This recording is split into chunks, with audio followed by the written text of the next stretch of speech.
pas un avion de ligne ou de chasse, missile ou fusée français ne vole avant d'être passé pour des essais dans les souffleries de l'Office national d'études et de recherche aérospatiale à Modane, sud-est de la France, indispensable pour valider l'aérodynamique de tout engin volant. Le site de l'Office national d'études et de recherche aérospatiale, Office national d'études et de recherche aérospatiale, s'est niché dans le creux de la vallée de la Maurienne pour profiter du dénivelé et de l'énergie hydraulique afin de faire fonctionner S1MA, la plus grande soufflerie sonique du monde, capable de reproduire un vol à une vitesse proche de Mach 1, 1200 km/h. Dans cette cathédrale des vents, la maquette de l'avion ou du moteur bardé de capteurs est placée au centre d'un boyau long de 400 mètres et d'un diamètre allant jusqu'à 24 mètres. Un ventilateur de 15 mètres de diamètre brasse jusqu'à 10 tonnes d'air par seconde pour générer le flux d'air.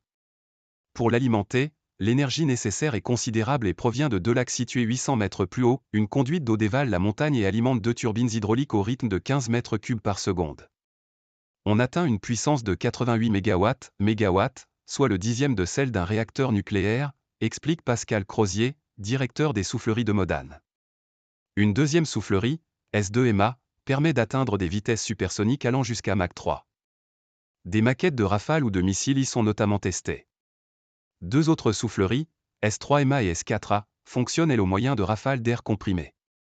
La première permet d'atteindre Mach 6, 7400 km/h, dépassant donc le seuil hypersonique.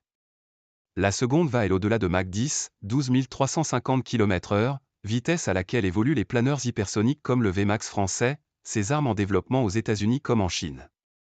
Cette installation stratégique tant pour la dissuasion nucléaire que pour la décarbonation de l'aviation est à l'origine un butin de guerre, pièces et plans, récupérés par les Français dans le Tyrol autrichien en 1945.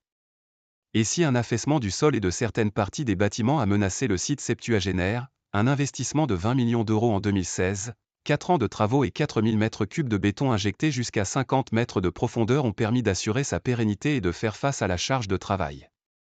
Entre projets civils et militaires, on a de l'activité pour au moins 4 ou 5 ans, selon Pascal Crozier, qui doit pourvoir 22 postes pour prêter main forte aux 150 employés des souffleries.